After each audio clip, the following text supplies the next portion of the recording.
Hello, नमस्कार साथियों, स्वागत है आपका। मैं मनु कुशवाहा स्वागत करता हूँ आपका आज की क्लास में। और आज जो हम पढ़ने वाले हैं साथियों, वो जो चैप्टर होगा हमारा, चैप्टर होगा 15। और इसका जो है आज हम पार्ट 3 यानी आज चैप्टर करीब करीब हम ख़त्म करने वाले हैं। और इसी के साथ एजुकेशनल साइकोलॉजी का जो है 15वां चैप्टर ख़त्म हो जाएगा और करीब करीब जो है हम आधे तक पहुँच गए हैं इस बुक। तो उम्मीद है कि आपको बेहतरीन तरीके से सारी चीज़ें समझ में आ रही होगी। और पार्ट 3 में जो हमने पहले पढ़ा है वो बुद्धि के जो है मापने के सिद्धांतों के बारे में पढ़ा और कई सारे जो है परीक्षणों के बारे में पढ़ा। तो आज हम पढ़ने वाले हैं बुद्धि के मापन यानी कि मेजरमेंट ऑफ इंटेलिजेंस यानी बुद्धि का मापन। और ये उम्मीद करता हूँ बहुत ही बेहतरीन आपको समझ में आने वाला है। तो आइए और शुरू करते हैं कि बुद्धि का मापन होता क्या है और ये जो है किन किन चीज़ों से जो है कोरिलेट करता है खुद को। तो बुद्धि परीक्षण क्या है ना, थोड़ा सा जो है हम संक्षिप्त इतिहास के बारे में जान लेते हैं ताकि जो है इस परीक्षण को जो है जोरदार तरीके से हमें पढ़ने में और भी मजा आए। बुद्धि मापन के जो इतिहास से ये पता चलता है कि इस क्षेत्र में जो है इंग्लैंड, जर्मनी और फ्रांस ने सबसे पहले कदम तो उठाया, लेकिन सबसे आगे जो निकला वो था अमेरिका। इसका जो रीज़न है ये है कि वो खरीद लेता है, पावर खरीद लेता है। आप चाहे कितने भी अच्छे से पढ़ो, खरीद लेगा आपको, आपकी कीमत जो है वो लगा देता है और पैसे भी देता है और लोग सहज रूप से खींचे चले भी जाते हैं। रीज़न यही है। तो आप देखना, इंडिया के जो है लेबर कैटेगरी के लोग अमेरिका में कमाने नहीं जाएंगे। जो भी जाएंगे वो टैलेंटेड जाएंगे, किसी यूनिवर्सिटी के टॉपर जाएंगे, किसी कॉलेज के टॉपर जाएंगे। और वो सहज भाव से उन लोगों को एक्सेप्ट भी करता है, नागरिकता भी देता है। तो आप सोचिए, अगर किसी देश के जो है टॉप एसेट्स को वो उठा रहा है यानी टॉप माइंडसेट को उठा रहा है, तो फिर आप खुद सोचो कि विकास कौन करेगा, अमेरिका या फिर कोई अदर देश। कहने का मतलब यही है, चाहे वो जर्मनी हो, जर्मनी के लोग भी जो हैं अगर अमेरिका जाके बसना चाहें तो सहज भाव से बुला लेता है। बुद्धि मापने के जो है प्रारंभिक अवस्था में जो है स्पर्जुलिन और गाल इस विचार से जो है सहमत थे कि जिस व्यक्ति का जो है सिर बड़ा होता है वो छोटे सिर वाले व्यक्तियों से अधिक बुद्धिमान होता है। वहीं लेटवेटर ने जो है इस विचार का समर्थन करते हुए यहाँ तक कह दिया कि किसी व्यक्ति के चेहरा को देखकर यह बताया जा सकता है कि वह बुद्धिमान है या नहीं है। कहने का मतलब है केवल चेहरा देखा और बता दिया कि ये व्यक्ति जो है बुद्धिमान है और नहीं है केवल सिर के साइज से। तो ये तो गधापन था, मेरा पर्सनली मानना है। और ये विचार गलत भी हुआ। उसके बाद कार्ल पियर्सन ने जो है प्रशाला में पढ़ने वाले 5,000 छात्रों और कॉलेज में पढ़ने वाले 2,000 विद्यार्थियों के जो है सिर और चेहरों पे अध्ययन किया और यह निष्कर्ष निकाला कि व्यक्ति की शारीरिक सुंदरता तथा जो है सिर के आकार से जो है बुद्धि का कोई लगाव नहीं, रियलिटी भी। फिर भी इस विचार के जो है लोग वो काफ़ी ज़्यादा हद तक जो है वो प्रभावित हो चुके थे। आज के समय में भी आपने देखा होगा, जो व्यक्ति बड़ा होता है थोड़ा साइज शरीर से, उसको लोग मानते हैं कि ये थोड़ा बुद्धिमान होगा, थोड़ा अगर अच्छा दिख रहा है तो फिर उसको मान लेते हैं।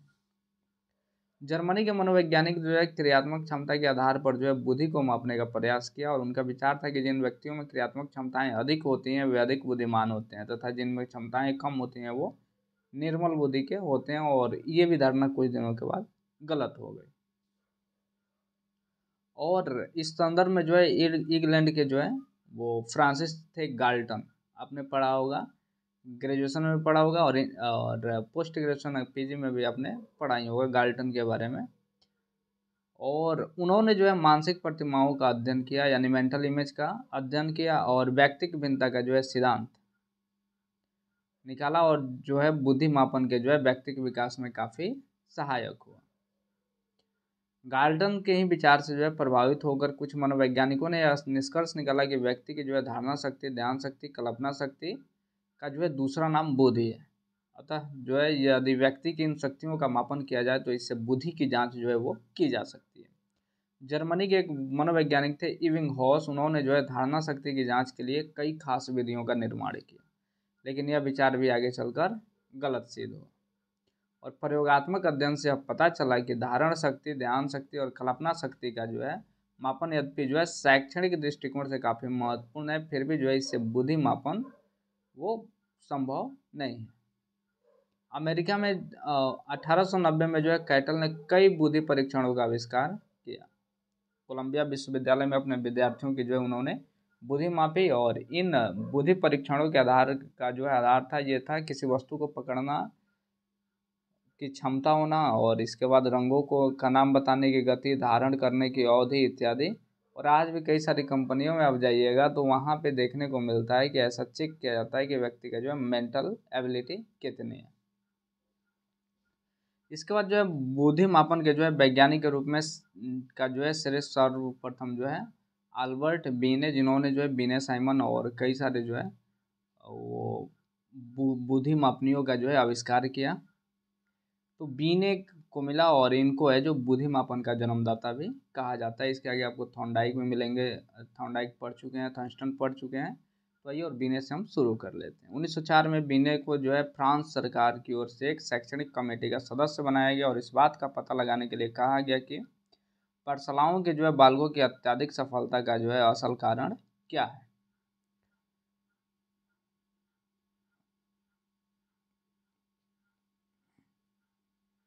इस खोज में जो है बीने ने जो है बुद्धि परीक्षण की जो है आवश्यकता महसूस की, और उनका विश्वास था कि बुद्धि का आधार जो है प्रतिक्रिया की गति और तोते की तरह रटने की शक्ति, ज्ञानात्मक या फिर क्रियात्मक शक्ति नहीं वर्णने, बल्कि जो है ये चिंता क्षमता, प्रत्यक्षीकरण की क्षमता, निर्णय क्षमता और समायोजन शक्ति इत्यादि से है।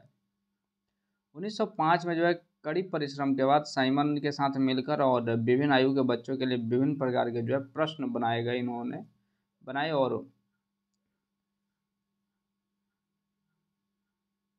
बच्चों पर जो है प्रयोग करके देख लिया गया कि किस उम्र के बच्चे जो हैं कितने कठिन प्रश्नों के उत्तर दे सकते हैं, और इस प्रकार जो है प्रत्येक उम्र के लिए कुछ खास प्रश्न जो है वो निश्चित किए गए। ऐसे प्रश्नों को जो है मानकीकृत प्रश्न कहा गया।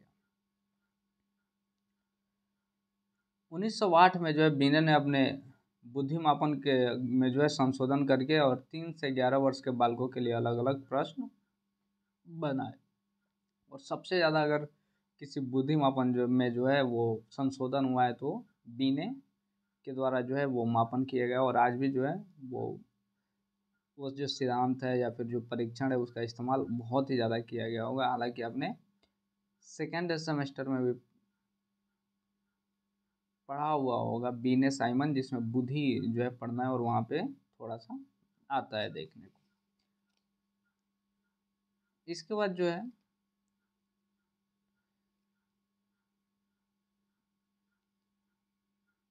बीने के जो है वो बुद्धि परीक्षण के लिए कुछ जो है नमूने वो आइए देख लेते हैं। तो 3 साल की आयु के लिए जो है वो पहले नंबर पे है नाक, आँख और मुंह की जो है की ओर जो है संकेत करना, और 2 संख्याओं को जो है दोहराना, विभिन्न वस्तुओं को गिनना, और 6 वाक्यों के जो है शब्दों को दोहराना।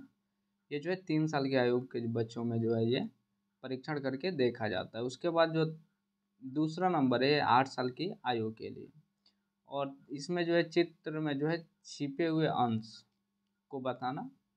और दूसरा नंबर है 1 से 20 तक उल्टा गिनना। तीसरा नंबर है विभिन्न वस्तुओं में अंतर बताना। चौथा नंबर है 5 वस्तु संख्याओं को दोहराना, और 5वां नंबर है महीने और साल का नाम बताना। इसके बाद है 15 साल की आयु के लिए, तो 7 संख्या के लिए जो है 3 और एक ही जो है छंद के जो है वो शब्द खोजना। इसके बाद जो है ये 26 शब्दों का जो है वाक्य दोहराना, और इसके बाद जो है चौथा नंबर यह है दिए गए तथ्यों का ये जो है व्याख्या करना। इसके बाद जो बीने साइमन बुद्धि परीक्षण में जो है संशोधन भी हुआ, और इसी के बारे में हमें पढ़ना है। तो आइए और शुरू कर लेते हैं कि बीने के जो है बुद्धि मापक का स्वागत जो है संसार के सभी सजग देश, यानी जो भी जो है वो इन क्षेत्रों में आ गए थे। हालांकि जो है भारत का में जो है ये खास करके देखा जाए तो रियलिटी है कि भारत में जो मनोविज्ञान आया और मनोविज्ञान का जो है विश्वविद्यालय खुला, ये 1989 में सबसे पहले पहले आया हुआ था, जो मनोविज्ञान के लिए खास करके कोई विश्वविद्यालय खुला हुआ था। तो आप समझ सकते हैं कि हम लोग कितने बैक से शुरू हुए।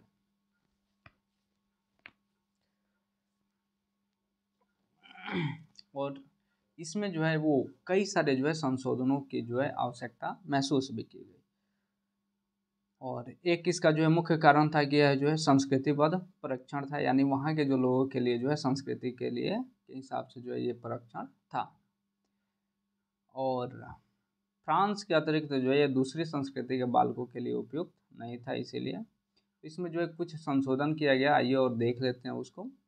पहला है स्टैनफोर्ड संशोधन। ये जो है ये अमेरिका में स्टैनफोर्ड विश्वविद्यालय के जो है प्रोफेसर टर्मन ने 1916 में बीने साइमन परीक्षण में जो है संशोधन करके इसे अमेरिका के जो है बालकों की बुद्धि मापने योग्य बना दिया।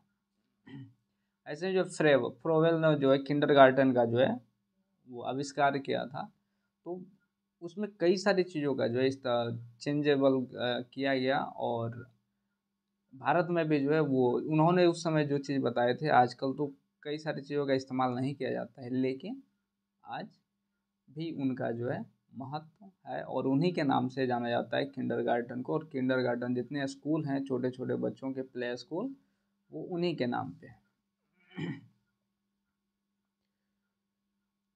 1937 में जो है इसका जो है फिर से संशोधन किया गया, जिसमें जो है टर्मन के साथ मेरिल भी शामिल थे। और टर्मल मेरिल परीक्षण को जो है आज भी जो है अमेरिका में बहुत सारे जो है प्रयोगशालाओं में इस्तेमाल किया जाता है, पाठशालाओं में भी इस्तेमाल किया जाता है।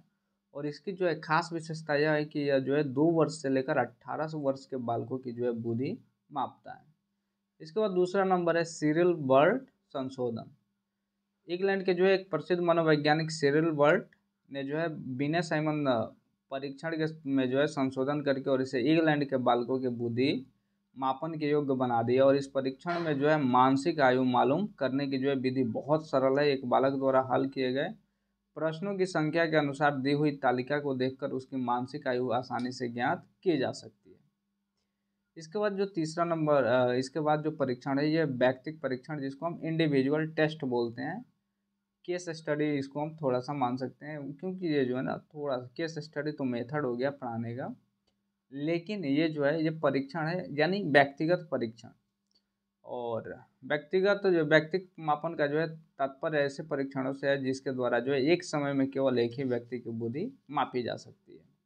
दूसरी बात यह है कि अधिकांश व्यक्तिगत परीक्षण जो है वाचिक होते हैं, यानी वर्बल होते हैं, क्वेश्चन पूछे जाते हैं। अतः ऐसे परीक्षणों द्वारा बुद्धि जांच के लिए उन परीक्षणों की भाषा की जानकारी बहुत ही ज़्यादा जरूरी होती है। और व्यक्ति जो है किस बीमारी से जूझ रहा है उसके जो है उसको उस बीमारी को ख़त्म करने की क्षमता या फिर उस बीमारी को जो है जानने की क्षमता, उस बीमारी के बारे में जो है विशेषज्ञ को पता है या फिर नहीं है, या फिर जो मेंटल डिसऑर्डर से जो है वो घूम रहा है, या फिर बच्चा जो है वो पढ़ने में किस हाव भाव और कई सारी चीज़ों के साथ वो गुजर रहा है, तो इन चीज़ों को समझने में वो जो है सक्षम है या नहीं, इसके आधार पर वो किया जाता है। तो इसमें जो है कई सारे जो है व्यक्तिगत परीक्षण के प्रकार हैं और देख लेते हैं। पहला नंबर है बीने साइमन परीक्षण। इसकी व्याख्या तो हमने बस थोड़ी देर पहले ही करी है, इसके पहले ही। और इस परीक्षण में जो है प्रत्येक आयु के बच्चे के लिए जो है अलग अलग मानकीकृत प्रश्न होते हैं और बच्चों द्वारा हल किए गए प्रश्नों के आधार पर उनकी मानसिक आयु निकाली जाती है। जैसे कि मान लेते हैं कि एक बच्चा को जो है 7 साल का बच्चा है, इस चीज़ को नॉर्मली समझिए, 7 साल का बच्चा है और उसे कुछ प्रश्न दिए गए और प्रश्न का उसने धड़ आंसर दे दिया और वो 8 साल के बच्चों का भी आंसर दे दिया। इसका मतलब उसकी बुद्धि लब्धि जो है वो 8 तक पहुंच गई, 8 साल के बच्चों के बराबर हो चुकी है। हो सकता है वो आंसर ना दे पाए, बहुत सारे बच्चे नहीं दे पाते हैं, तो 6 साल के बच्चों के बराबर ही वो सोल्व किया, तो उसकी जो बुद्धि है वो 6 साल के बच्चे के बराबर ही है। बुद्धि लब्धि जो IQ है वो उसकी जो मानसिक आयु है, मेंटल एज जिसको बोलते हैं MA, वो 6 साल ही है। इसके बाद है टर्मल मेरिल परीक्षण। टर्मल मेरिल टेस्ट जो है ये भी जो है एक व्यक्तिगत बुद्धि मापन है और इसका वर्णन जो है हम अभी थोड़ी देर पहले टर्मल के बारे में पढ़ा था हमने। और वास्तव में जो है परीक्षण बिने साइमन का ही जो है संशोधित रूप है और आज भी जो है अमेरिका की पाठशालाओं में बच्चों की बुद्धि जो है इसके द्वारा मापी जाती है। और इस प्रकार जो है ल और म, ल को बच्चे र बोल देते हैं, तो ऐसे कई सारी चीज़ों की वो जो है वहाँ पे सिखाया जाता है। इसके बाद तीसरा नंबर है यर्क्स बिंदु स्केल। प्रोफेसर यर्क्स ने जो है इस स्केल में जो है 20 उप परीक्षण जो है बनाए हैं और इसमें जो है 10 बिना समान परीक्षण से लिए गए हैं और इस स्केल के जो है प्रश्नों को आयु के अनुसार नहीं बनाया गया बल्कि प्रत्येक बालक को सभी प्रश्नों के उत्तर देने होते हैं और सभी प्रश्नों की जो है संख्या के आधार पर मानसिक आयु निकाली जाती है। फिर मानसिक आयु को वास्तविक आयु से भाग देकर और भागफल को 100 से गुना करके बुद्धि लब्धि प्राप्त की जाती है। इसके बाद चौथा नंबर है वेस्लर बेलेव्यू परीक्षण। 1944 में जो है वेस्लर ने जो है बेलेव्यू विश्वविद्यालय में जिस परीक्षण की जो है रचना की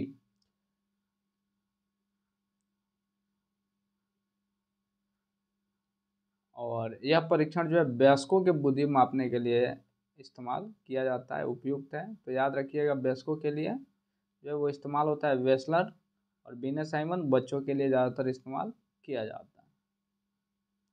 टेरिल भी जो है ये बच्चे टर्मन मेरिल जो है ये भी बच्चों के लिए इस्तेमाल किया जाता है लेकिन वेस्लर जो है ये बड़े लोगों के लिए किया जाता है। वयस्कों के जो है बुद्धि परीक्षण में यह मापन इतना सफल सिद्ध हुआ है कि आज भी इसका उपयोग जो है बड़े पैमाने पर किया जा रहा है। इस बुद्धि परीक्षण में जो 11 उप परीक्षण है यानी सब टेस्ट हैं जो 11 प्रकार की मानसिक योग्यताओं की जांच करते हैं। वो मानसिक योग्यताएं हैं सूचना ग्रहण शक्ति यानी कंप्रीहेंशन, उसके बाद अरिथमेटिक हो गया, समानता हो गया यानी सिमिलरिटी हो गया, शब्द भंडार जिसको वोकैबुलरी हो गया और चित्रगत ग्रहण शक्ति जिसको पिक्चर जो है कंप्लीशन बोलते हैं। इसके बाद चित्र क्रमबद्धता जिसको हम पिक्चर अरेंजमेंट बोलते हैं। इसके बाद ब्लॉक डिजाइन हो गया, वस्तु संयोजन हो गया यानी ऑब्जेक्ट असेंबली और लास्ट जो है ये संख्या प्रतीक जिसको हम डिजिट जो है सिंबल बोलते हैं। और ये जो है इस परीक्षण ये बहुत ही अच्छे तरह से जो है इस्तेमाल किया जाता है। फिर भी जो है इसके कुछ प्रॉब्लम्स भी हैं पाइए और गुण को और थोड़ा सा जो है इसका हानि यानी दोष भी जो है थोड़ा सा देख लेते हैं। हानि की नहीं होता है, दोष ही होता है, तो ये देख लेते हैं। इस परीक्षण में जो है ये परीक्षार्थियों को जो है पूरा पूरा मौका देने का मौका मिलता है, पूरा पूरा। और दूसरा नंबर जो है यह है कि ऐसे बालकों को जो है शैक्षणिक तथा संवेगात्मक रूप से पिछड़े होते हैं तथा जिन्हें जो है निर्देशन की आवश्यकता होती है उनकी बुद्धि मापने के लिए वैयक्तिक परीक्षण जो है और भी अधिक उपयोगी होता है। उसके बाद तीसरा नंबर व्यक्ति की जो है बुद्धि परीक्षण का जो है एक प्रत्यक्ष जो है ये परीक्षण बुद्धि और इसके द्वारा जो है बालकों के मनोवृत्ति, आत्मविश्वास, चिंता, भय, अभिरुचि तथा काम करने के तरीकों को जानने का अवसर जो है सामूहिक परीक्षण की अपेक्षा कहीं अधिक मिलता है। इसके बाद जो है व्यक्तिक परीक्षण के कुछ दोष हैं तो आइए और देख लेते हैं। इसके द्वारा जो है बुद्धि को मापने में काफ़ी खर्च जो है पैसा काफ़ी खर्च करना पड़ता है क्योंकि ये व्यक्तिक है। दूसरा नंबर है कि व्यक्तिक परीक्षणों द्वारा बुद्धि जांचने के लिए जो है निपुण प्रशिक्षित मनोवैज्ञानिक की आवश्यकता होती है और आज तो मिलना मुश्किल है, हालांकि मिल भी जाते हैं। तीसरा नंबर है व्यक्तिक परीक्षण जो है प्रमाणवाचिक होते हैं, मतलब जो है इसमें जो है भाषा की ज़रूरत होती है। वाचिक मतलब बोल के ज़्यादातर, तो फिर इसमें ज़रूरत होती है। इसके बाद है सामूहिक परीक्षण। आइए और देख लेते हैं व्यक्तिगत परीक्षण के बाद सामूहिक परीक्षण। व्यक्तिगत परीक्षण की समीक्षा जो है दो बातों से स्पष्ट हो जाती है। पहली बात, इनके द्वारा जो है सभी बालकों की बुद्धि नहीं मापी जा सकती और दूसरी बात यह है कि बहुत ज़्यादा संख्या हो जाए तो भैया बहुत बड़ा दिक्कत हो जाएगा। और बालकों की जो है एक बालकों को एक साथ बैठा कर और इन्हीं कठिनाइयों को जो है वो ध्यान में रखने के बाद जो है ये सामूहिक परीक्षण की रचना की। और सामूहिक परीक्षण का तात्पर्य जो है ऐसे परीक्षणों से है जिनके द्वारा जो है कई बालकों की बुद्धि एक साथ मापी जा सकती है और बालकों को जो है एक साथ बैठाकर परीक्षण मापनी जो है परीक्षण सामग्री दे दी जाती है तथा निर्देश अनुसार जो है समस्या को हल करने के लिए कहा जाता है। लेकिन कुछ बातों का ध्यान इसमें देना पड़ता है, ये और देख लेते हैं। पहला नंबर है परीक्षणों की जो है रचना कुछ इस प्रकार की जाती है कि इसके द्वारा जो है शैक्षणिक योग्यता नहीं बल्कि मौलिक योग्यता की जांच हो सके। दूसरा नंबर है परीक्षण के जो है शुरू में एकांश इतने सरल रखे जाते हैं कि एक निर्बल बुद्धि का बालक भी इसे हल कर सके। धीरे धीरे एकांश कठिन होते चले जाते हैं और अंत में जो है एकांश इतने कठिन हो जाते हैं कि तीव्र बुद्धि का बालक भी जो है शायद ही इसे हल कर पाता है। तीसरा नंबर है कि परीक्षण में कई सारे ऐसे प्रश्न होते हैं कि उनके हल करने में तथा लिखने की जो है बहुत कम ही ज़रूरत होती है। इससे लाभ होता है कि बहुत कम समय में अधिक प्रश्न हल किए जा सकते हैं। चौथा नंबर है प्रश्नों को अधिक से अधिक रोचक बनाने का प्रयास किया जाता है, ताकि जो है परीक्षार्थी अपने काम को पूरे समय तक जो है लगन के साथ करता रहे, उबाऊ उसको ना लगे। तो पांचवा नंबर है परीक्षा अंक देने की जो है विधि बहुत ही आसान होता है। प्रत्येक सही उत्तर के लिए एक एक अंक दिया जाता है तथा इस प्रकार कुल प्राप्तांक के आधार पर जो है बालकों की बुद्धि का मापन हो जाता है। इसके बाद जो है अल्फा आर्मी और अल्फा बीटा, अमेरिका में जो है ये आर्मी अल्फा परीक्षण और आर्मी बीटा परीक्षण के नामक जो है दो जो है वो सामूहिक परीक्षण बनाए गए थे, जो प्रथम विश्व युद्ध के समय जो है अमेरिका में जो है वो ऐसे बुद्धि परीक्षणों की जो है आवश्यकता महसूस हुई, जिसके द्वारा है जो है थोड़े ही समय में अधिक सिपाहियों की बुद्धि मापी जा सके। और कुछ खाका तैयार करके और इन जो परीक्षण थे इनको जो है इस्तेमाल किया गया। तो आइए और देख लेते हैं आर्मी अल्फा परीक्षण। आर्मी अल्फा परीक्षण के द्वारा जो है शिक्षित लोगों की बुद्धि मापी जाती है। कारण यह है कि इस मापन में जो है भाषा की आवश्यकता होती है, इसीलिए इसे सामूहिक वाचिक परीक्षण कहते हैं। और इसमें जो है इसके विपरीत जो है आर्मी बीटा की जो भाषा में आवश्यकता नहीं होती, इसलिए इसके द्वारा जो है ये अनपढ़ लोग होते हैं, अशिक्षित लोगों की भी जो है बुद्धि मापी जा सकती है। और इसे इस समूह को जो है अवाचिक परीक्षण भी सामूहिक अवाचिक परीक्षण भी कहते हैं। तो याद रखिएगा, अगर अब कोई प्रश्न पूछ दिया कि सामूहिक वाचिक परीक्षण का दूसरा नाम क्या है, तो हो सकता है अल्फा आर्मी परीक्षण। वही सामूहिक अवाचिक का हो जाएगा आर्मी बीटा परीक्षण। और अल्फा आर्मी के भी जो है वो आप 8 जो है उप परीक्षण है, और प्रत्येक में से जो है 12 से लेकर 40 प्रश्न होते हैं। इसके बाद आर्मी बीटा परीक्षण। इस परीक्षण द्वारा में जो है भाषा की आवश्यकता नहीं होती, इसलिए जो है इसके द्वारा अशिक्षित तथा अनपढ़ लोगों की जो है बुद्धि की माप जो है वो किया जा सकता है। और इसके जो है इससे जो है सामूहिक अवाचिक परीक्षण भी कहते हैं। और वास्तव में यह मापन जो है कागज और पेंसिल से ही कागज जो है ये हल करने का जो एक परीक्षण है। ज़्यादातर एक्स और ओ के नमूने को जो है इकट्ठा करना, और भी कई सारी चीज़ें हैं, भर देना, रंगना, और भी कई सारी चीज़ें जो इसमें इस्तेमाल की जाती है। मतलब थोड़ा बहुत क्रिएटिविटी जो बहुत ज़्यादा पढ़े लिखे लोगों के लिए ज़रूरत नहीं होती। सामूहिक परीक्षण के जो है कुछ गुण है, आइए और उसको हम देख लेते हैं। पहला नंबर है सामूहिक मापन की सबसे बड़ी विशेषता यह है कि इसके द्वारा कम से कम समय में अधिक से अधिक बालकों की बुद्धि मापी जा सकती है। दूसरा जो है गुण यह है कि इस परीक्षण के लिए किसी निपुण या फिर प्रशिक्षित जो है मनोवैज्ञानिक की आवश्यकता नहीं होती। नॉर्मल सा दे दिया और बोल दिया कि ये ढूंढो इसमें से और आंसर रहेगा, निकल जाता है। सामूहिक परीक्षण का जो है तीसरा गुण यह है कि इससे जो है बालकों के जो है पाठ्यक्रम को उनके परिपक्वता स्तर के अनुसार बनाने में मदद मिलती है। वहीं चौथा नंबर है कि सामूहिक मापन का जो है चौथा गुण यह है कि इसके द्वारा जो है शिक्षित तथा जो है अशिक्षित सभी बालकों की बुद्धि मापी जा सकती है। इस सामूहिक परीक्षण के कुछ अवगुण भी है, आइए देख लेते हैं। पहला तो अवगुण है कि इसके द्वारा जो है बुद्धि की सही जांच करना कठिन है, क्योंकि परीक्षा के लिए संभव नहीं है कि सभी बालकों की ओर ध्यान दें। दूसरा दोष यह बताया जाता है कि बालक जो है शैक्षणिक तथा संवेगात्मक रूप से पिछड़े होते हैं और उन्हें दिशा निर्देश की आवश्यकता होती है। इसके लिए सामूहिक परीक्षण अधिक लाभप्रद नहीं होते। तीसरा अवगुण यह है कि बालकों के लिए यह मापन उतना उपयोगी नहीं है जितना वयस्कों के लिए है। इसके बाद है क्रियात्मक परीक्षण यानी परफॉर्मेंस टेस्ट, यानी जिसका जितना ज़्यादा परफॉर्मेंस उतना ज़्यादा जो है वो बच्चा है, वो व्यक्ति है, वो तेज व्यक्ति कहलाएगा। तो आइए और इसको देख लेते हैं। क्रियात्मक परीक्षण का जो है तात्पर्य ऐसे मापन से है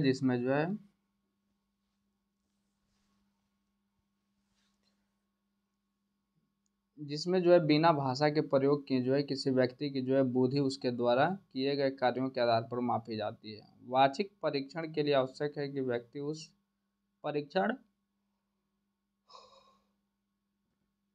विशेष की भाषा जानता है। ऐसे बालक जो किसी वाचिक परीक्षण कि भाषा को नहीं जानते, जो अनपढ़ हों, जो अंधे हों, या फिर जो है गूंगे बहरे या फिर अन्य भाषा विकृतियों से पीड़ित हो, उनकी जो है बुद्धि की जांच वाचिक परीक्षण से संभव नहीं।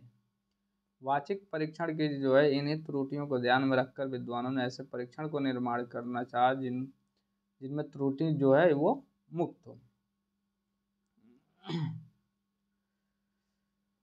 तो विद्वानों के इसी प्रयास के फलस्वरूप जो है क्रियात्मक परीक्षण का विकास हुआ, और इसके द्वारा जो है शिक्षित अशिक्षित भाषा विकृत से पीड़ित बालकों की जो है बुद्धि मापी जाती है, और बालकों को जो है विशेष प्रकार के कार्य करने पड़ते हैं और उसी के आधार पर उनकी जो है बुद्धि का मापन किया जाता है, और छोटे बालकों के लिए ये परीक्षण बहुत ही ज़्यादा जो है लाभकारी सिद्ध हुए हैं। तो आइए और कुछ क्रियात्मक जो है चीज़ों को हम देख लेते हैं, जो क्रियात्मक परीक्षण की व्याख्या जो है वो देख लेते हैं, जो काफ़ी ज़्यादा ज़रूरत होती है। तो पहला नंबर है फॉर्म बोर्ड। यह परीक्षण जो है हीली के नाम से संबंध है। इसका उपयोग जो है मानसिक दुर्बलता को जानने के लिए किया जाता है, और इस मापन में जो है लकड़ी का एक तख्ता होता है जिसमें जो है गोल, चौकोर और चतुर्भुज जो है वो कई विभिन्न प्रकार के छेद बने होते हैं, और इन छेद में जो है लकड़ी के विभिन्न आकार के टुकड़ों में जो है छांट कर लगाने पड़ते हैं, और समस्या के हल करने में जो समय लगता है, जो भूल होती है, उसी आधार पर बुद्धि की जांच की जाती है। इसके बाद दूसरा नंबर है आर्मी बीटा परीक्षण। अल्फा में क्या था, शब्द भाषा की जरूरत थी, बीटा में भाषा की जरूरत नहीं होती है। तो यह एक सामूहिक क्रियात्मक जो है बुद्धि मापन है, और इसके द्वारा जो है बिना भाषा का उपयोग किए बालकों द्वारा जो है किए गए कार्यों के आधार पर बुद्धि परीक्षण जो है वो किया जा सकता है। तीसरा नंबर है भूल भुलैया परीक्षण, जिसको मेज टेस्ट बोलते हैं, और भूल भुलैया विधि से जो है बालकों की बुद्धि मापी जाती है। पुराइटो ने जो है कई प्रकार के भूल भुलैया का वर्णन किया है, और बालकों को से कहा जाता है कि पेंसिल की सहायता से भूल भुलैया के एक छोर से दूसरे छोर तक बिना किसी रुकावट से के पहुंचने का जो है वो रास्ता निकालें। और चौथा नंबर जो है चित्रपूर्ति परीक्षण। इस मापन में जो है किसी पशु या फिर मनुष्य के चित्र जो है विभिन्न खंडों में विभाजित किए होते हैं, और बालकों से कहा जाता है कि उनके टुकड़ों को मिलाकर निश्चित समय के भीतर जो है चित्र को पूरा कर दें। इसके बाद पांचवा नंबर है मेरिल पार्लर परीक्षण। नवजात एवं दूध पीने वाले बच्चों के बुद्धि मापन के लिए मेरिल पार्लर परीक्षण काफ़ी लाभप्रद और रुचिकर है। इसमें इसके कुल जो है 90 उप परीक्षण है दोस्तों, जो 18 माह से लेकर और 6 साल के बच्चों पर व्यवहार किए जाते हैं, और परीक्षणों को जो है बालकों की आयु के अनुसार ही सरल या कठिन बनाया जाता है। 2 या फिर 2.5 साल के जो है बच्चों के लिए 4 साधारण शब्दों का जो है उच्चारण करना, दर्पण में अपना चेहरा देखना, और 16 घनों को जो है अधिक से अधिक 125 सेकेंड में जो है एक बक्सा में जो है फिट करना, और कैंची से जो है कागज को समुचित आकार में काटना इत्यादि जो है इस परीक्षण में जांच किए जाते हैं। इसके बाद छठा नंबर है पास एलोंग परीक्षण, और इस बुद्धि परीक्षण का निर्माण जो है अलेक्जेंडर ने किया था, और इसमें 9 समस्याएं हैं। अब आरंभ की जो है समस्या बहुत ही सरल होती है, बाद में जो है ये कठिनाई बढ़ती जाती है। इसके बाद 7वां नंबर है ब्लॉक डिजाइन परीक्षण, और इस परीक्षण का निर्माण जो है एक कोह के द्वारा हुआ था। कोह मनोवैज्ञानिक थे। इसमें 10 जो है समस्याएं होती है, जो एक दूसरे से अधिक कठिन होती जाती हैं आगे बढ़कर, और इसमें कुल मिलाकर जो है 16 लकड़ी के जो है वो रंगीन टुकड़े होते हैं, और प्रायोज्य के अपेक्षित टुकड़ों की मदद से जो है कागज पर बने डिजाइन या फिर चित्र के जैसा दूसरा डिजाइन बनाना पड़ता है, और ऐसा करने में जो समय लगता है तथा जितनी जो है समस्या निश्चित समय के भीतर हल की जाती है, उसके आधार पर प्रायोज्य की जो है बुद्धि मापी जाती है। इसके बाद 8वां नंबर है घन निर्माण परीक्षण। इस परीक्षण की जो है रचना ये गौ ने की, और इसमें जो है 3 समस्याएं हैं जो क्रमशः एक दूसरे से अधिक कठिन होती हैं, और प्रत्येक समस्या के लिए 5 मिनट समय जो है ये निश्चित रहता है। पहली तथा दूसरी समस्या के समाधान के लिए 9 लकड़ी के जो है बने घनों की आवश्यकता होती है, और तीसरी समस्या के लिए 8 घनों की। इसके बाद जो है क्रियात्मक परीक्षण के जो है थोड़ा सा गुण देख लेते हैं। क्रियात्मक बुद्धि परीक्षण के जो है कुछ अपने विशेष गुण है, जिसके द्वारा जो है जिसका उपयोग जो है बालकों के बुद्धि परीक्षण पर लगातार होता रहा है। पहला नंबर है क्रियात्मक बुद्धि परीक्षण का सबसे बड़ा गुण यह है कि इसके द्वारा जो है अनपढ़ अथवा उस परिभाषा उस जो है परीक्षण की भाषा से जो है अपरिचित बालकों की भी बुद्धि मापी जा सकती है। दूसरा नंबर है इस परीक्षण के द्वारा गूंगे, बहरे या अन्य भाषा विकृत लोगों की बुद्धि मापी जा सकती है। तीसरा नंबर है इस परीक्षण के गुणों की चर्चा करते हुए रग ने कहा है कि बालकों की व्यावसायिक बुद्धि का समुचित मापन जितना क्रियात्मक परीक्षणों से संभव है उतना किसी अन्य परीक्षणों से संभव नहीं है। चौथा नंबर है क्रियात्मक परीक्षण का एक गुण यह है कि इसके द्वारा विभिन्न संस्कृतियों में रहने वाले बालकों की बुद्धि के जो है तुलनात्मक अध्ययन में काफ़ी सहायता मिलती है। पांचवा नंबर है छोटे छोटे बच्चों के बुद्धि मापन में केवल क्रियात्मक परीक्षणों का आधार ही जो है संभव है और इसमें जो है भाषा विकसित नहीं होती है, इसीलिए वाचिक परीक्षणों के द्वारा उनकी बुद्धि नहीं मापी जा सकती। इसके बाद है भारतीय परीक्षण। आइए और देख लेते हैं इंडियन टेस्ट कौन कौन से हैं, और ये भी जो है मेरे ख्याल से तो कॉपी ही किए गए हैं, लेकिन कुछ परीक्षण हैं जो इन्होंने भी है बनाए हैं इंडिया वाले में। तो आइए और देख लेते हैं।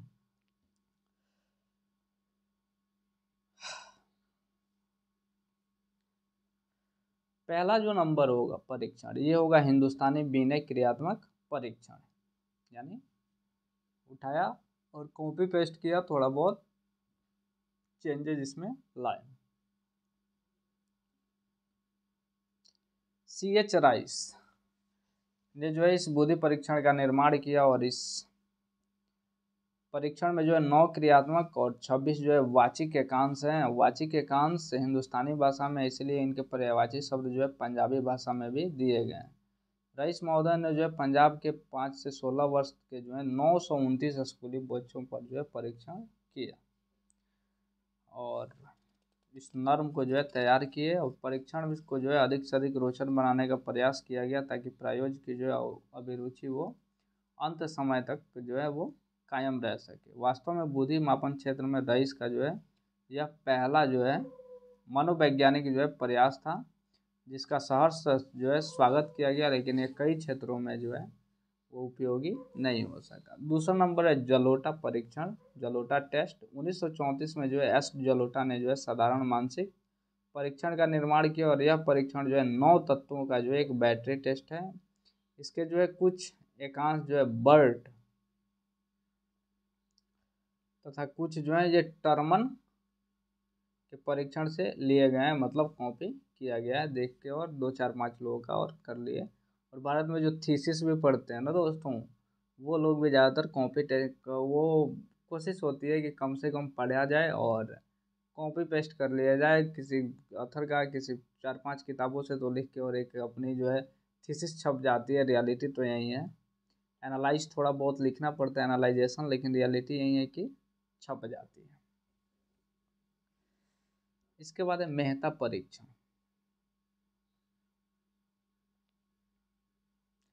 मेहता से पहले मोहसिन परीक्षण को देख लेते हैं। डॉक्टर मोहसिन ने जो है ये हिंदी भाषा में एक बैटरी टेस्ट का निर्माण किया जिसमें जो है 6 उप परीक्षण पहले और 6 उप परीक्षण इसमें जो है 6 उप परीक्षण है।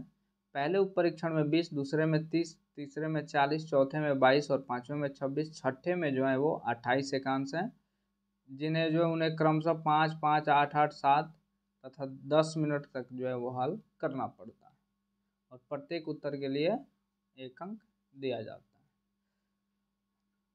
लेकिन इससे जो है ये वाचिक है और जिसके चलते जो है ये बच्चों का जो है अनपढ़ और भाषा विकृत बच्चों का जो है परीक्षण नहीं किया जा सकता। इसके बाद मेहता परीक्षण जो है ये डॉक्टर मेहता जो है ये 12 से 18 वर्षों के जो है बालकों की जो है बुद्धि मापने के लिए एक बुद्धि सामूहिक जो है बुद्धि परीक्षण का निर्माण किया और उन्होंने मुंबई शहर के जो है 10 हाई स्कूल, नहीं बोले सैंपल ही लिया जाता है यहाँ पे, परीक्षण करके और एक परीक्षण का निर्माण किया। इसके लिए नॉर्म तैयार किया और सामूहिक परीक्षण होने के कारण थोड़े समय में कई बालकों की जो है बुद्धि एक साथ मापी जा सकती है। इसके बाद भाटिया परीक्षण। भारतीय बुद्धि परिणामों में जो है भाटिया द्वारा निर्मित व्यक्ति के क्रियात्मक बैटरी टेस्ट भी जो है काफ़ी महत्वपूर्ण है और क्रियात्मक होने के कारण इसके द्वारा जो है अनपढ़ तथा भाषा विकृत बालकों की बुद्धि मापी जा सकती है। और इसमें कोह तथा को के जो है ब्लॉक डिजाइन परीक्षण, अलेक्जेंडर के पास एंड अलोंग परीक्षण, चित्र संयोजन परीक्षण, नमूना परीक्षण, अक्षरों के जो है या जो है संख्याओं की तत्कालिक स्मृति परीक्षण जो है वो शामिल है। तो ये भी कॉपी पेस्ट ही है। इसके बाद 7वां नंबर है, अन्य परीक्षणों में आ जाता है गंगोपाध्याय का परीक्षण आ जाता है, और घोष का जो है परीक्षण आ जाता है। और भी कई सारे मनोवैज्ञानिक थे जिन्होंने जो है वो परीक्षण किए। इसके बाद जो है शिक्षा में बुद्धि परीक्षण की क्या उपयोगिताएं हैं, इसको पढ़ लेते हैं आज के क्लास में। फिर इसके बाद जो है हम सृजनात्मक वो सृजनात्मकता पढ़ लेंगे। लेकिन आइए और सबसे पहले हम शिक्षा में बुद्धि परीक्षण की उपयोगिताएं जो हैं वो क्या क्या हैं, और ये किस हिसाब से खास करके टीचर और जो बालक हैं अभिभावक हैं उन पे क्या फर्क पड़ता है। पहला नंबर है शैक्षणिक आधार। बुद्धि परीक्षण के जो है विकास के पूर्व जो है शिक्षा का आधार था बालकों की जो है वास्तविक आयु, रियलिटी है। इसलिए अधिक उम्र के बालकों का प्रवेश उच्च वर्ग में और कम उम्र के बालकों का जो है प्रवेश वो छोटे क्लास में हो जाता था। बुद्धि परीक्षण के का जो है विकास ये आयु के अनुपात में होता है, ये बात जो है ये पहले विश्वास किया जाता था। लेकिन बुद्धि परीक्षणों के विकास के कारण जो है बाद में जो है ये धारणा गलत साबित हुई, और बालकों की जो है वास्तविक आयु समान होने पर भी उनकी मानसिक आयु तथा बुद्धि जो है एक दूसरे से भिन्न होती है, और बुद्धि और आयु विकास जो है समानुपाती नहीं होते। अतः कम आयु के बालकों की बुद्धि अधिक उम्र के बालकों की जो है बुद्धि से भी अधिक हो सकती है। इसके बाद दूसरा नंबर है बालकों की श्रेणी।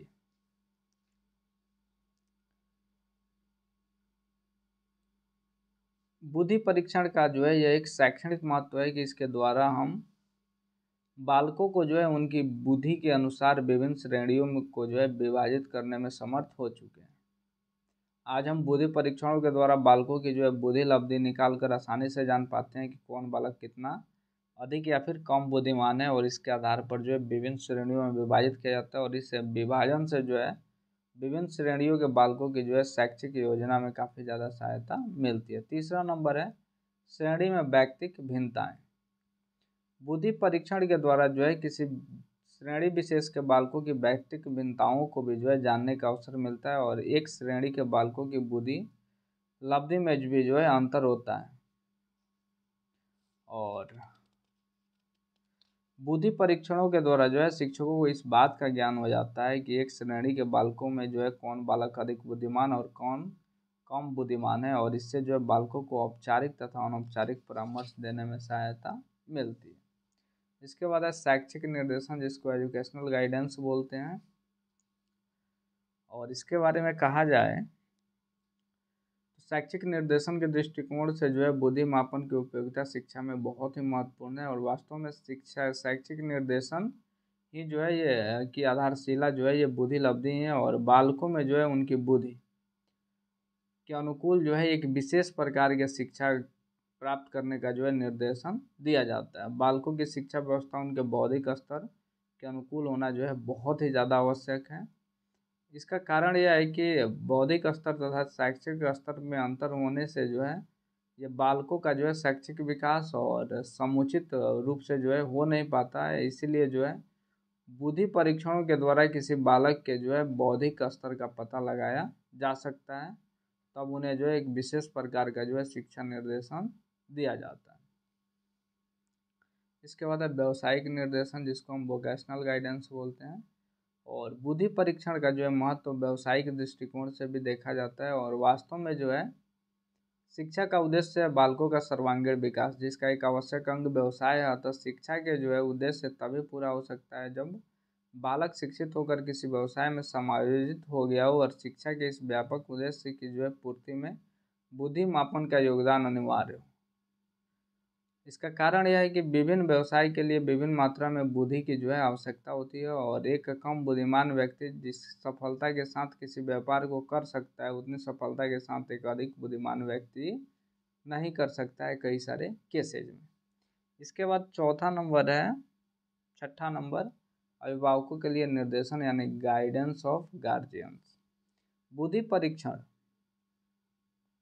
से जो है माता पिता और अभिभावकों को भी जो है अपने बालकों की समुचित शिक्षा के लिए सही कदम जो है उठाने में मदद मिलती है, और उन्हें इस बात को समझने का मौका मिलता है कि उनके बच्चे की वृद्धि जो है ये किस श्रेणी में है, और इसलिए जो है वह शिक्षकों के निर्देशन तथा परामर्श का जो है समर्थन करते हैं, और आवश्यकता के अनुसार जो है साधनों में जो है रुचि लेते हैं।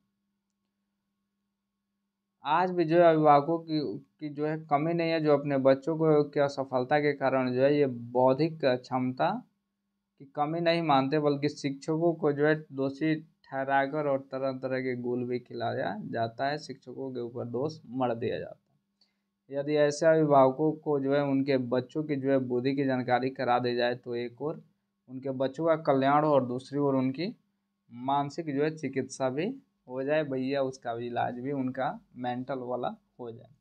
इसके बाद सातवां नंबर है शैक्षिक दुर्बलता का निदान। ये शैक्षिक दुर्बलता के जो है कारणों को समझाने के लिए और दूर करने के लिए जो है सही की दिशा में जो है सही कदम उठाने के भी जो है बुद्धि मापन का जो है महत्वपूर्ण योगदान रहा है। और शैक्षिक असफलता के जो अनेक कारणों में बुद्धि का जो है कम या अधिक होना एक मुख्य कारण है। कभी कभी जो है प्रखर बच्चे यानी तेज जो बच्चे होते हैं वो थोड़ा तेज बुद्धि होने के कारण अपने पाठ्यक्रम के प्रति जो है उदासीन हो जाते हैं, और यही उदासीनता भी धीरे धीरे जो है उनकी दुर्बलता का कारण बन जाती है। और इसी तरह जो है कुछ बच्चे मंद बुद्धि के जो है शिकार भी बन जाते हैं। इसके बाद है प्रखर बालकों के लिए। प्रखर बालकों की जो है शिक्षा के दृष्टिकोण से भी जो है ये बुद्धि परीक्षण का महत्व तो कम नहीं है। परीक्षण के आधार पर प्रखर बुद्धि के बालकों को जो है अन्य बालकों से जो है अलग करके उनकी शिक्षा की व्यवस्था एक विशिष्ट रूप से की जा सकती है। 9वां नंबर है मंद बुद्धि के बालकों के लिए। मंद बुद्धि के जो है बालकों के लिए शिक्षा के दृष्टिकोण से भी जो है बुद्धि परीक्षण का स्थान काफ़ी महत्वपूर्ण है, और बुद्धि परीक्षण के द्वारा ऐसे बालकों को जो है अन्य बालकों से अलग किया जा सकता है। इसके बाद जो है समस्या बालकों के लिए जो बच्चे जो हैं वो मेंटल डिसऑर्डर के शिकार हैं उनके लिए भी अलग व्यवस्था की जा सकती है। शिक्षक के लिए भैया पढ़ाने आप आए हो तो आप बेहतरीन तरीके से पढ़ाओ, और बुद्धि मापन करने के बाद वो उनका जो है बौद्धिक स्तर क्या है बच्चों के प्रति, क्या होगा क्या नहीं होगा, इसकी जो हम जांच कर सकते हैं। इसके बाद बालकों की जो है शैक्षिक दूरदर्शिता के लिए अगर बच्चे जो हैं वो शैक्षिक रूप से अगर बेहतरीन तरीके से पढ़ रहे हैं और उनको बताया जाए भैया कि बुद्धि परीक्षण जो है आपका आपके जो है वो मेंटल डेवलपमेंट के लिए हो रहा है, तो फिर वो बहुत ही ज़्यादा काम करते भी हैं। इसके बाद जो है बुद्धि परीक्षण की जो है कुछ सीमाएं भी हैं, आइए और उसको हम देख लेते हैं। बुद्धि परीक्षण की सीमाओं को पहला नंबर जो है ये बुद्धि मापन में जो है प्रत्यक्ष बुद्धि का जो है मापन ये प्रत्यक्ष रूप से संभव नहीं है, इसका मापन केवल अप्रत्यक्ष रूप से ही संभव होता है। दूसरा नंबर है कि बुद्धि परीक्षण की एक सीमा यह भी है कि यह किसी बुद्धि परीक्षण से बुद्धि के सभी पक्षों या फिर जो है प्रकारों का मापन जो है संभव नहीं हो पाता है। बुद्धि हम सब जानते हैं बुद्धि के जो है 3 रूप हैं, मूर्त बुद्धि, अमूर्त बुद्धि और सामाजिक बुद्धि। तीसरा नंबर है कि बुद्धि का मापन जितना सही हो सकेगा यह बात बुद्धि परीक्षण के जो है एकांशों की संख्या पर निर्भर करती है। चौथा नंबर है बुद्धि मापन एकांशों के जो है स्वरूपों पर भी जो है निर्भर करता है। इसके बाद 5वां नंबर है बुद्धि के मापन की जो है यथार्थता तथा विश्वसनीयता जो है ये मापने वाले व्यक्ति की जागरूकता तथा प्रशिक्षण योग्यता पर भी निर्भर करती है। इसमें कुछ सुझाव दिए जा सकते हैं, तो आइए और देख लेते हैं। पहला नंबर सुझाव है बालकों की जो है बुद्धि का मापन उनकी आयु के अनुसार अपेक्षित जो है परीक्षणों के द्वारा किया जाना चाहिए। दूसरा नंबर है बुद्धि को मापते समय जो है शाब्दिक परीक्षण तथा अशाब्दिक परीक्षण दोनों का उपयोग किया जाना चाहिए। तीसरा नंबर है बुद्धि परीक्षण का चयन करते समय एकांशों की संख्या पर भी ध्यान देना चाहिए। चौथा नंबर है बुद्धि परीक्षण के एकांशों की संख्या के साथ साथ उसके स्वरूप पर भी ध्यान देना चाहिए। वहीं पांचवा नंबर है बालकों की बुद्धि मापने के लिए व्यक्ति का जो है सक्षम तथा प्रशिक्षित होना आवश्यक है। तो दोस्तों आज का क्लास हमारा इतना ही था, लेके नहीं जाएंगे बहुत आगे। आई थिंक 45 मिनट तो हम कवर कर चुके हैं।